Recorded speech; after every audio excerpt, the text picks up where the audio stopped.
Well, welcome everybody. Darren Saul here, your host of Playing with Perspective, the Suspended Animation Podcast, episode 46 today. It's going to be a fantastic show. I hope everybody's... Mate. It's 46? You bet, mate. We're growing. You're number 46. So it's going to be a great show. But before we start, I just wanted to extend a huge thank you to all the audience out there who's been listening and watching the podcast, because we've got some amazing feedback. And I just wanted to say thank you. Really appreciate all your support and loyalty. And today's going to be a great show with none other than Mark David here. And we're going to be chatting about comedy and the famous Corona pivot. So for everybody who doesn't know Mark, starting nearly 20 years ago, Mark's companies house some of Australia's best comedy entertainment. From corporate events to weekly pub entertainment to the prolific comedians you have laughed along with on television, Mark eats, sleeps, and breathes comedy, and he is fanatical about managing it. He has over a decade in creative innovation in entertainment, design, and implementation, and has enjoyed creating some of the most recognizable brands in corporate venue entertainment, TV, radio, and print media. So I'm really excited to welcome Mark. And we're going to be chatting about the comedy industry, what's happening right now, innovation, creativity, and the famous Corona pivot, which we're going to have a bit of fun with. So, Mark, welcome. Wow, what an introduction, Darren. Thank you so much. My pleasure, mate. A lot of expectation to not at all, mate. Really, just comedy.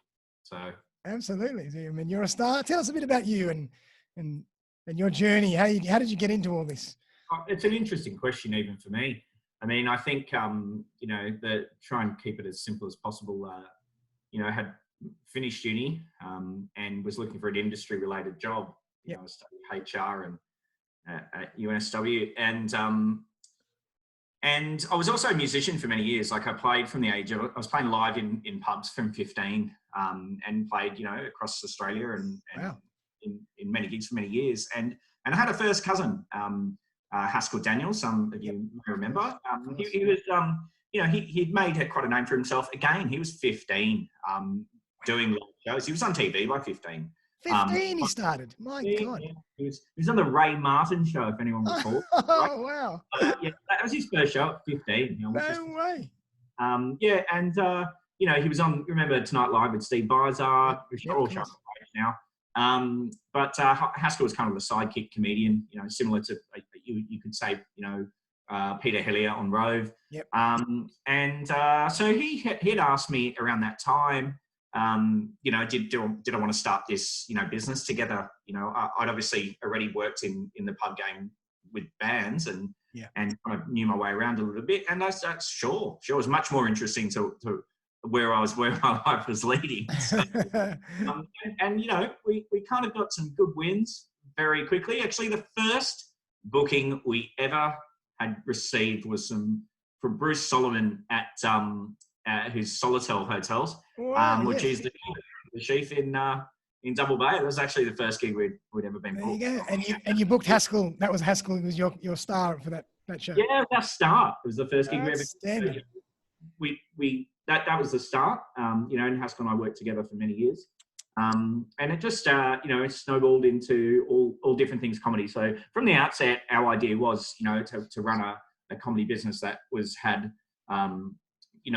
really good conditions for artists to pay really well. Yep. Coming from playing in a band, it's notoriously, a terrible game, as is entertainment in general. I'm sure everyone's aware of, how ruthless the industries are. Yeah. So we kind of set a standpoint to, have great, we still are industry leaders in payment of artists, and also, trying to put on great shows. So we kind of worked away from that, and just, until today we're doing, we're doing no gigs right now, actually. Yep.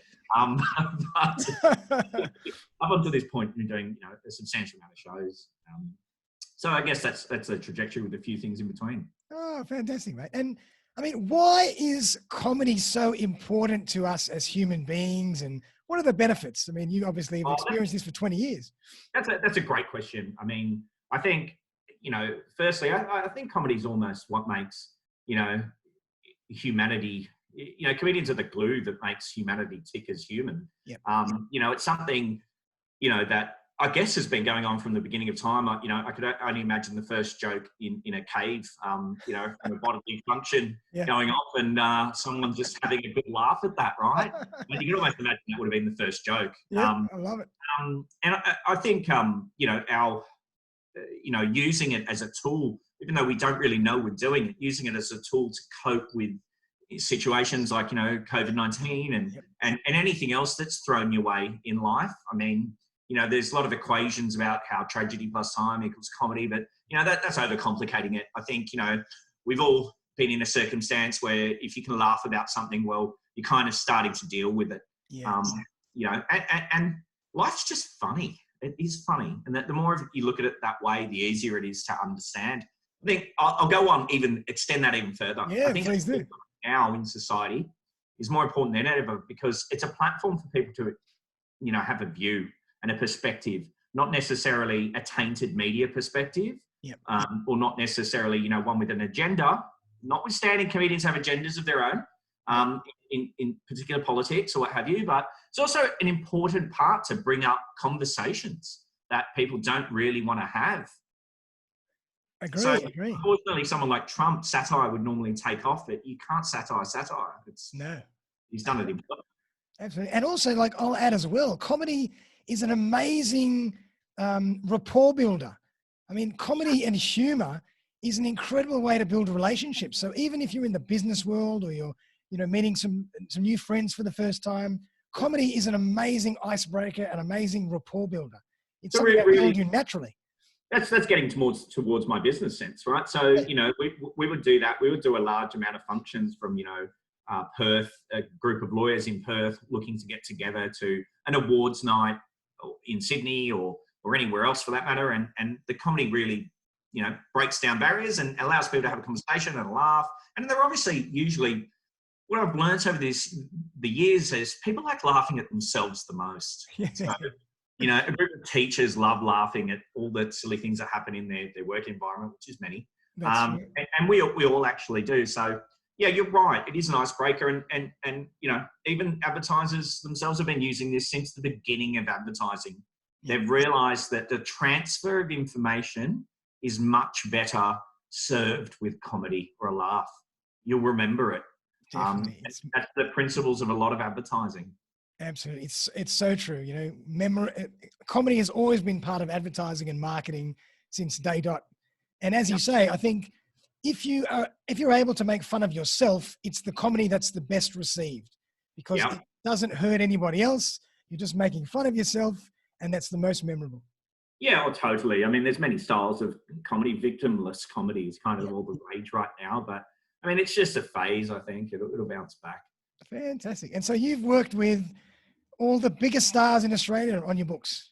Yeah, we would work with, you know, everyone and anyone within the comedy framework. So, you know, we do events, obviously celebrity at functions are quite popular. Everyone would love to see, you know, an Arch Barker or a Stephen K. Amos or a Kitty Flanagan or anyone else that, you know, they love. So, that'd be the case. And, you know, it really is, it is a business.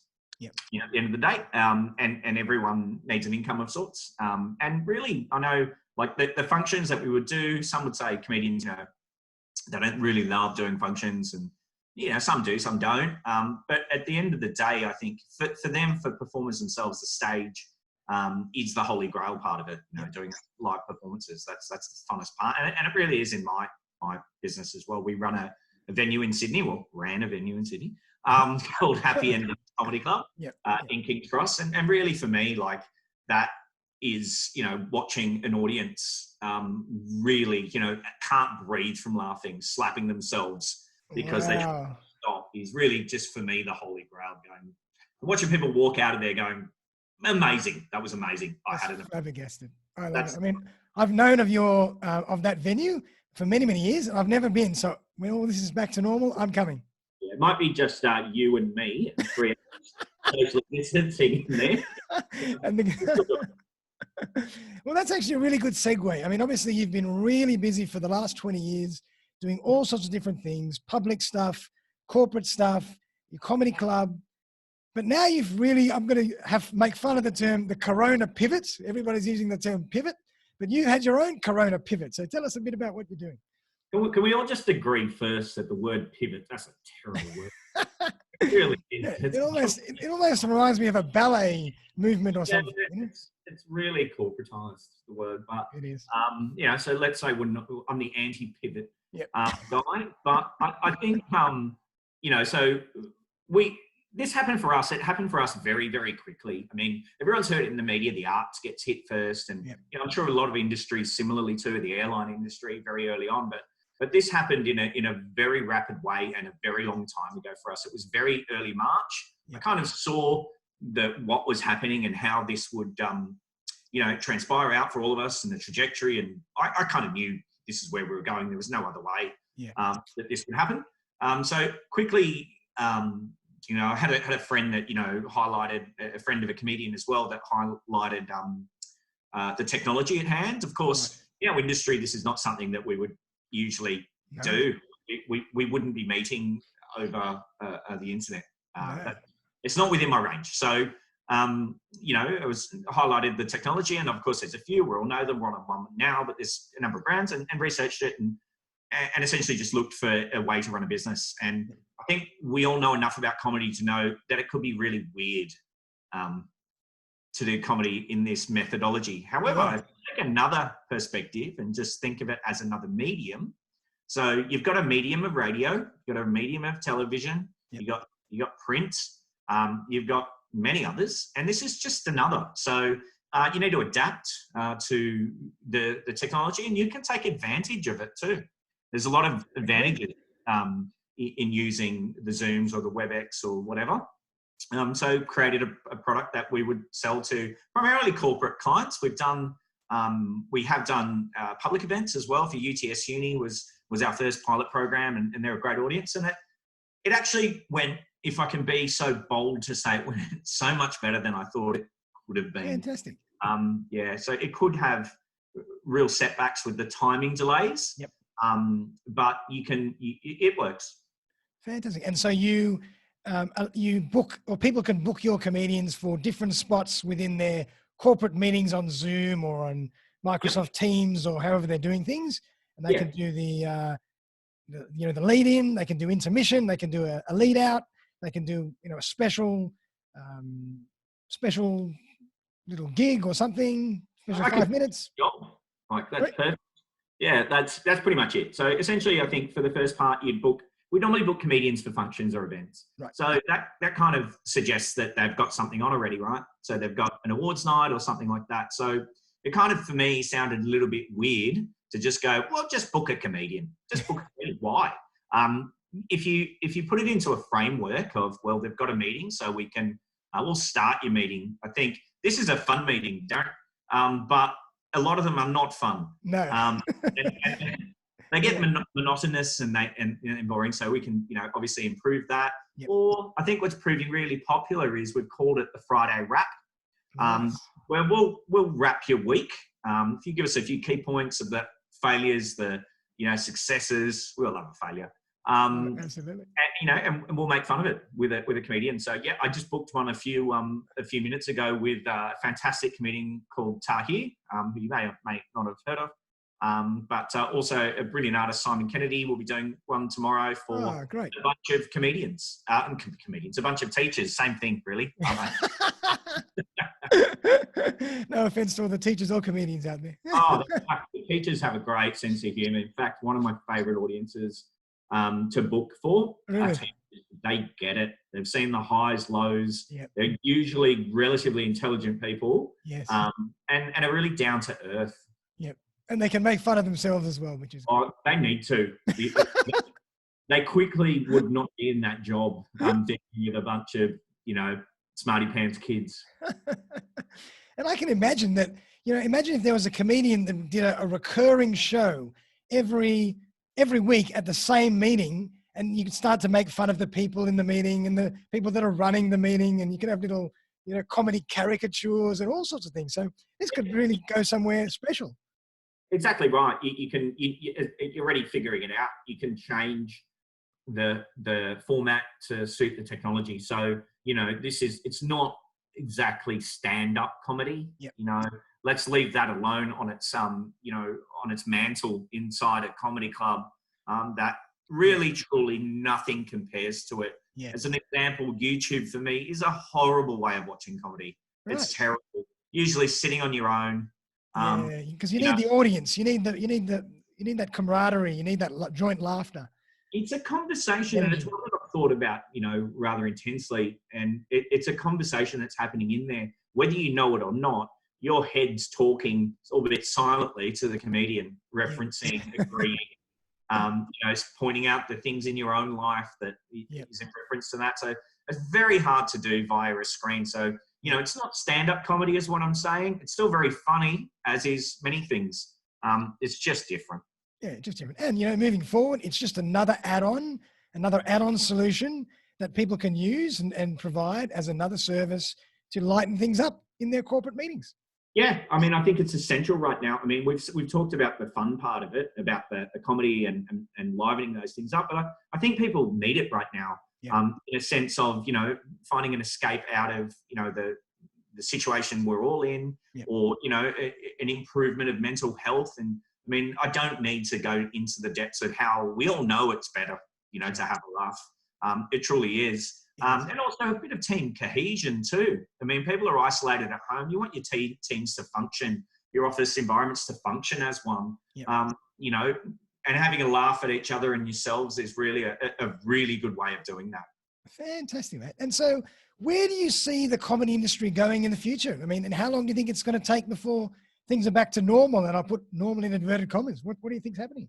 I think firstly, it will always be here, obviously. If Darren, you and I go sit in a cave for long enough, we'll come up with something. I'm sure it'll be funny. So look, that for the first part, it'll always exist. This is really almost a brilliant counterpoint for where we're all going. The comedy will be brilliant after this. It will be. It'll be great. We all need it too. So that's the first part. The second part is, look, really for the short term, it's anyone's guess. I can hazard a guess and say that social distancing laws will be enforced inside venues. In pubs, clubs, restaurants are allowed to open as of Friday, I believe, already for 10 people. Which is untenable from my perspective. I couldn't consider how that would be possible. But pubs similarly, if they're at 50% capacities, our own venue, Happy Endings, 50% capacities. So short term, it's not really viable. I think that'll change over time, hopefully. I think we're all hoping that, we can go back to some kind of normality, even though there will be changes. We'll have to all embrace some changes. Guys, this is specifically talking to you guys. Wash your hands after going to the bathroom. Right? That's it. We're done. Like, I've seen it enough in pubs and clubs. I'm sure we all have as men. That's right. So wash your hands. Very good advice there. Yeah. I mean, I could have said that 10 years ago, though.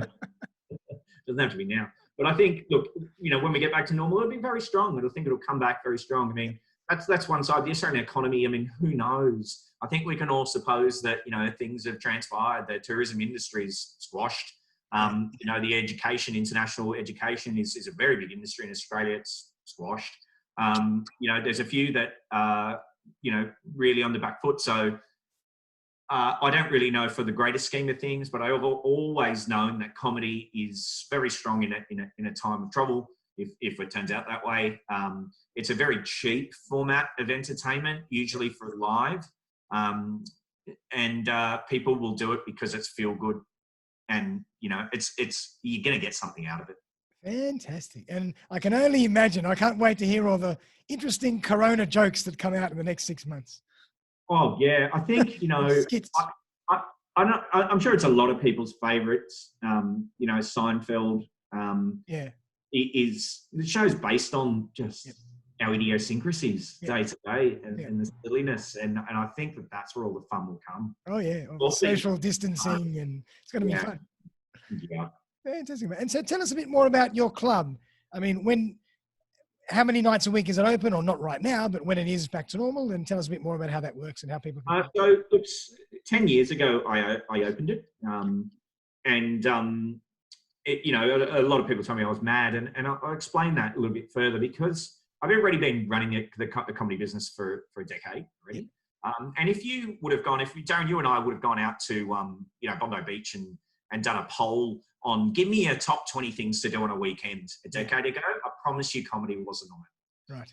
It might have been 30 on the list, you know, but more and more so it's become a legitimised format of entertainment for Australians. Australians have finally figured out that it's good. Standard of Australian club comedy is world class, if not world beating. It is very, very good. Awesome. And you know, the better it gets, because comedians are, let's not say competing or dueling with each other, but they kind of are. You know, like let's make this funnier and funnier and funnier. We're trying to raise the bar constantly. Constantly raising the bar. You can also lower the bar too, to have the similar effect. But you know, so 10 years ago I opened and it was, I'll be honest, it was a struggle for the first, year or two. It was really hard work. 5 audience members, 3 audience members, none. But the one thing I had in mind is keeping the standard exceptionally high and having a really high level of customer service. I mean, I all think we've been in a Sydney restaurant or cafe where no one cares. And we did care. I did care. There's a lot of anxiety that goes into producing comedy. Will it be good? Yep. Will people enjoy it? And I wanted to give myself the best shot of getting good results. So, it snowballed slowly, and built into sold out shows. And, we run Friday night and 2 shows on a Saturday night, at 6 p.m., 6:30 p.m. and 8:30 p.m. on a Saturday. Nice. We'd sell out every show. So, hilariously, the last weekend of shows were completely sold out. Friday, both shows on Saturday. And the next week we're closed.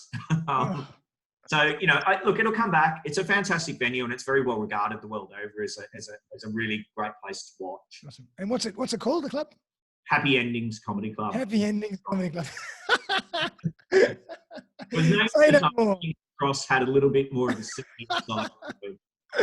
I can't wait. I can't wait to come to that club when you're back open. You got to tell me when you're back open. Yeah, look, I'm really, really looking forward to it. I mean, for the most part of watching audience reactions, like that, I spend most of my time in that club facing the audience, not facing the comedians. Fantastic. Fantastic. Well, I mean, that's outstanding. Tell us a bit about how people can find you if they want to actually book some comedy for their corporate Zoom meetings or corporate meetings. The simplest measure is for me to tell you the website, which is standupcomedians.com.au. But being around for, quite a while, we're quite easy to find. I mean, there's obviously others out there doing similar things. There always is and there should be. But I'd like to think of us as doing things. We take things a little bit to the extreme level of production of how to make this as good as possible for everyone. Yep. And that means as far as I started out in the beginning of my business and talking to you, as good for the comedians as possible. It's really important that you give them the best shot possible, the best platform. And so, I won't go into all the details of how we achieve that, but, we've worked on it. We've worked on it now for a couple of months, which sounds like a long time to me, considering this moment. So, they can just Google book a comedian or hire a comedian. Chances are you'll find me. Awesome. Well, that's fantastic. Well, Mark, I mean, that's been outstanding. I've really enjoyed chatting with you. It's been a lot of fun, but it's also been very insightful. And I always like to ask the guest to leave us a couple of thoughts at the end or a couple of little tips about, in your case, it might be about life. It might be about comedy. It might be about how comedy fits in. What would you like to leave us with today? Oh, that's a really good question and a very challenging one. Yeah. Whatever comes to mind. Oh, look, I think, use this moment, use it now to reframe your life. That's a little bit deep in a lot of ways, but I think you can take it. We can all take it to scope out the point of a lot of this. Personally, I've spent years trying to limit having things like, I think there's a lot of unnecessary things that we buy or own or end up being owned by those things. Less is more approach, and I'm really enjoying it and spending a lot of time with family. Yeah, absolutely. I mean, and that's such great advice. I mean, in general, I think we should all heed that advice. Very, very wise from Mark David. So, mate, really appreciate you coming on the show. It's been an absolute pleasure. And I hope you do really well with your new venture. And then all the existing comedy that you were doing up to this point will just kick off when we're ready, and you'll go from strength to strength. Thanks so much. It was really fun having a chat in an disarming way. Thank you, mate. Fantastic. And my pleasure. And for all the audience, I'm going to put all the notes and how to find Mark and his stand-up comedians in the show notes. So please give him a call if you want to book a comedian or you want to have a chat about comedy. Mark's your guy. So once again, Mark, thank you very much. And to all the listeners and viewers, thanks for joining us. Thanks for your support. And we'll see you very, very soon for another episode. Bye for now.